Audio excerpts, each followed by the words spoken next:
Vamos lá, gente, falar mais um pouquinho do Santo Agostinho de Hipona, ou Agostinho, ou Bispo, ou Tinho, se você já tiver, né, mais íntimo desse cara. Bom,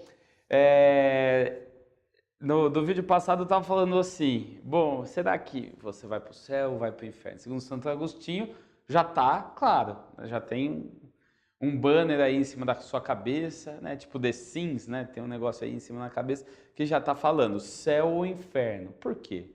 Porque você, meu amiguinho, minha amiguinha, já está predestinado ao céu ou inferno. Isso já está escrito na sua vida. Ah, então de boa, né? Então posso fazer o que eu quiser, que tanto faz. Vou para farra, vou viver uma vida de hedonismo, né? E que se, né, lasque todas as ideias cristãs, porque tanto faz, vai ser uma roleta. Não é bem assim.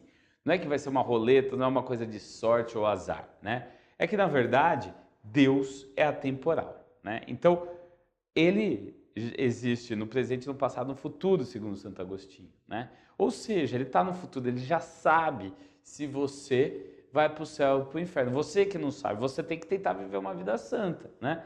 Mas ele já sabe se ali, quando você fizer 35 anos, naquela tarde de setembro, né, você não acaba cometendo um pecado mortal e fica pronto à danação eterna, a não ser que a graça de Deus seja derramada sobre você. Então, existe uma ideia de fatalismo, né? Quase isso, né? O estoicismo, muitas vezes, ele aparece sem querer ou querendo, né? Em algumas das filosofias, mas é interessante a gente entender isso. Bom, mas a gente vive como sem nenhuma referência se a gente vai para o céu, vai para o inferno. Como que a gente pensa nisso? Bom, a solução é você ter fé na graça de Deus. Através das fé e de uma fé de uma certa maneira racional, como diz Santo Agostinho, você vai ter mais ou menos certeza. Depois a gente vai falar, né, daqui alguns vídeos, talvez um pouco mais, a gente vai falar sobre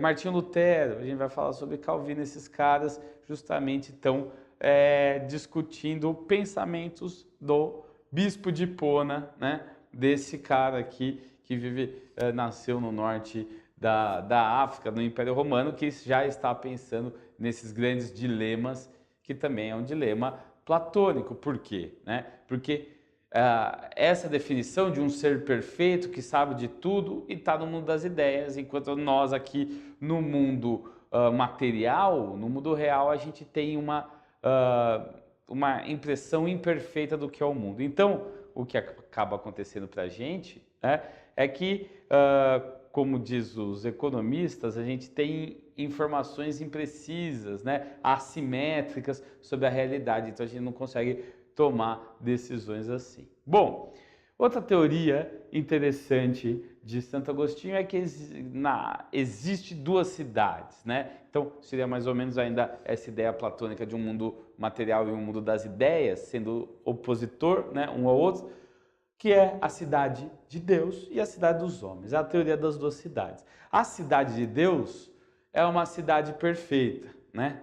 Bom, eu tentei desenhar uma cidade aí, umas casinhas, um prédio, né, com uma péssima perspectiva, que você vê que essa bicicleta tem quase 2 andares de altura, né? Mas com certeza, se existe um mundo perfeito, tem bicicleta lá, né? Porque é mais legal andar de bicicleta do que ficar, né, andando de carro. Agora, o mundo dos homens é o mundo do pecado, é o mundo onde o capeta age, né? É o mundo onde o pecado existe, é o mundo onde você tem a imperfeição, né, da matéria, a imperfeição dos homens, justamente essa capacidade de a gente entender. Eu fiz aqui um foguinho, só uma fogueira, um homem aí fazendo chifre do diabo, né? E uma moça ou um homem, não dá para saber bem aqui, né? Mas que está com uma placa escrito Ose, porque Ose é o príncipe das trevas, né? Então a gente coloca aqui no mundo dos homens, né? Será que é o lugar do pecado? Não, é o lugar onde o diabo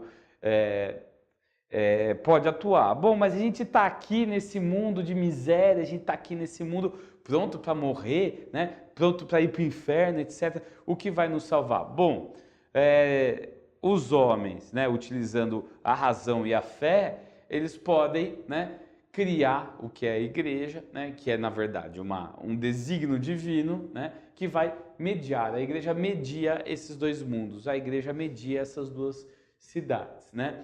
Ela, daquele plano neoplatônico que a gente estava vendo, que existia um mundo das ideias, o mundo perfeito, a alma e o mundo carnal e a carne, de fato, a igreja atua justamente na alma para tentar reverter essa alma e levar e ascender aos céus e levar para o céu. Bom, mas por quê?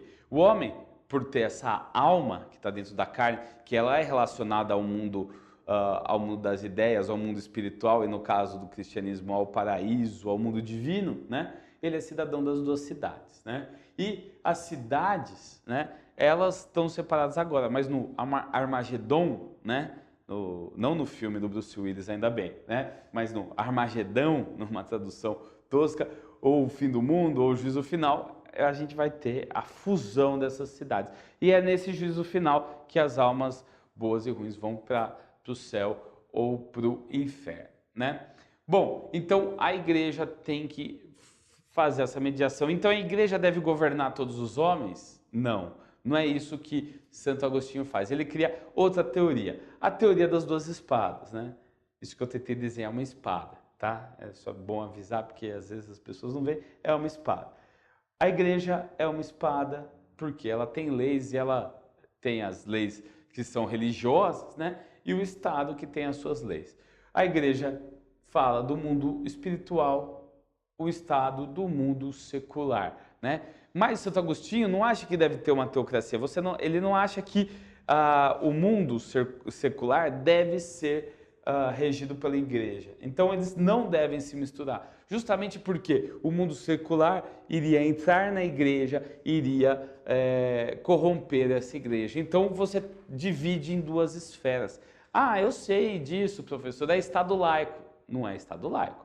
Obviamente que os homens que estão regendo o mundo do Estado, né, o governo, eles devem viver nas leis da igreja, né? Então, eles devem tentar viver uma vida cristã. Isso é o contrário, né? Ou não é exatamente o que é o mundo laico. O mundo laico é principalmente você separar o mundo religioso, os valores religiosos específicos do governo do Estado. Aqui não, ele fala, tem uma vida cristã, inclusive no Estado. Só que os homens ligados à igreja não devem estar dentro do Estado. Você não pode confundir o mundo secular e o mundo espiritual, né? Então, não é o Estado laico e também não é teocracia. Beleza? Então, Santo Agostinho seria o primeiro grande filósofo medieval, né? No próximo vídeo, a gente vai dar uma olhadinha nos filósofos, em alguns outros filósofos de tradições diferentes, não só cristãs, que podem falar para a gente como que a filosofia ela vai ser desenvolvida durante a Idade Média. Beleza? Até mais!